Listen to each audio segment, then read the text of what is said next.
Ah, the PlayStation Classic. Sony's love letter to nostalgia. If that love letter was written with a pen on a napkin by someone who never actually played a PlayStation.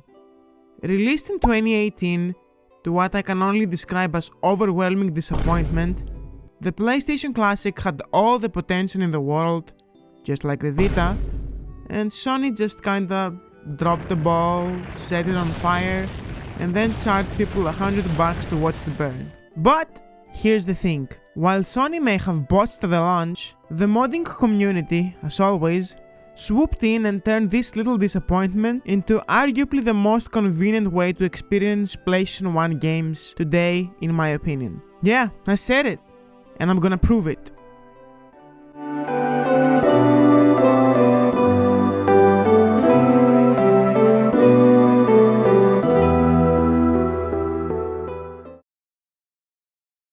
So let's go back to December 2018. The PlayStation Classic was announced, and people were hyped.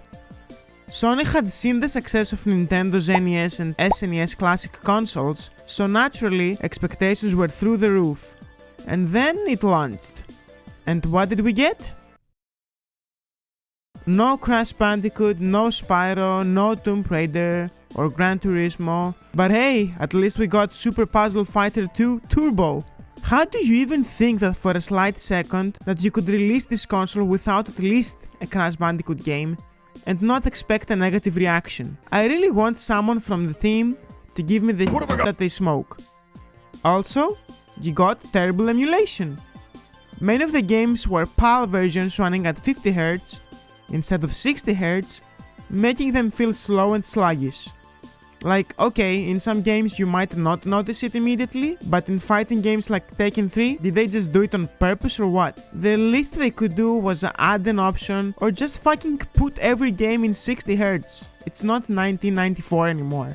Jesus. Also, no DualShock controllers. You're stuck with the OG D-pad controllers, so say goodbye to Ape Escape. At least they gave you 2 controllers, so I guess that's something. But couldn't they just make one of the two have analog sticks? Or just sell them separately? Is it so hard to do something so simple? I mean, I get that they wanted to go with the OG revision of the console, but it doesn't make any fucking sense. And the cherry on the top?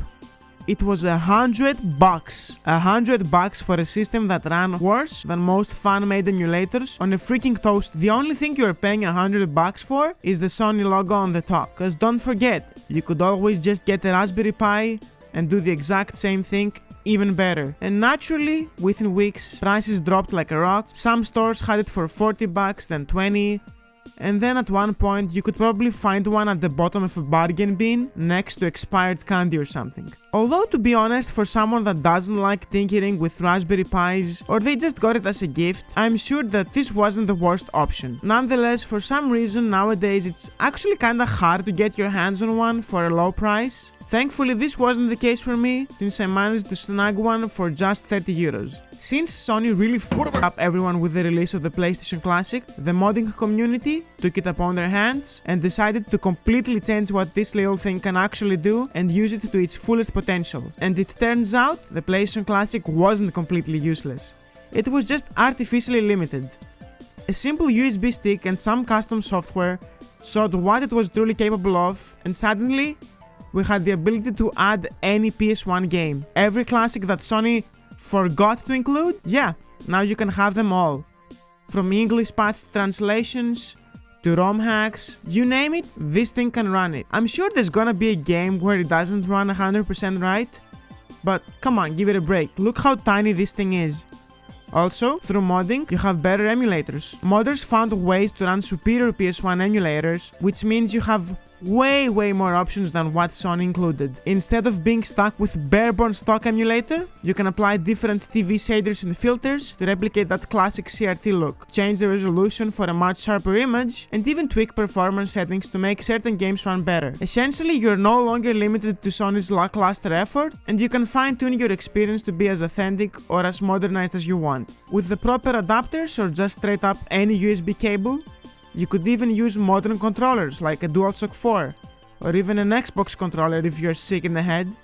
Or you can just go crazy and use a keyboard, whatever you most feel comfortable with. Not saying that the original PS1 controller is bad, but you know, the more options you have the better. And just like that, with just a bit of tinkering, this is a beast of a retro console, and it's really underrated. So, at this point, the PlayStation Classic isn't just fixed. In my opinion, I think that it's actually better than the real thing. Here's why. First of all, it's tiny and obviously uses HDMI, which means you can hook it up to any modern TV, but you still have the option to hook it up to an old CRT with the correct adapters for the more authentic experience. Furthermore, since it's now hacked and it can pretty much run anything you throw at it, from Super Nintendo all the way to PSP games, you're no longer at the mercy of Sony's questionable choices. Wanna play Silent Hill, Pepsi Man, or whatever the what have I got? Just go for it. I haven't had any problems running any game that I installed, although I gotta say, before doing this, make sure you use a good USB stick,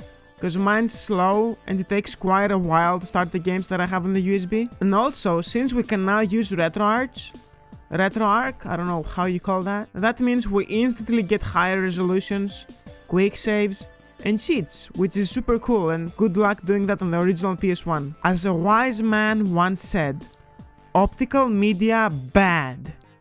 No more worrying about scratched discs or dying lasers, or just the PS1 refusing to read your backup discs for whatever reason. Also, yeah, I know you can use a CD emulator for the original PlayStation 1, but at least where I live it's very expensive and it requires extensive modification, and the only alternative you have is to burn disk, which is a pain on its own way. Basically, the PlayStation Classic went from being the worst way to play PlayStation 1 games to the best way, all thanks to the people Sony never paid. So, here we are in 2025, and the PlayStation Classic has pulled a full No Man's Sky, making this console a way better option for emulation or just PlayStation 1 in general. Sony may have dropped the ball, but the community turned this thing into an absolute powerhouse. And honestly, I wouldn't go back to an original PlayStation 1 if you paid me. Sony, next time maybe don't completely ignore your fanbase, just a thought. Anyways, thanks for watching, and remember, if a company screws up a product, just wait for the modders to fix it. See you next time.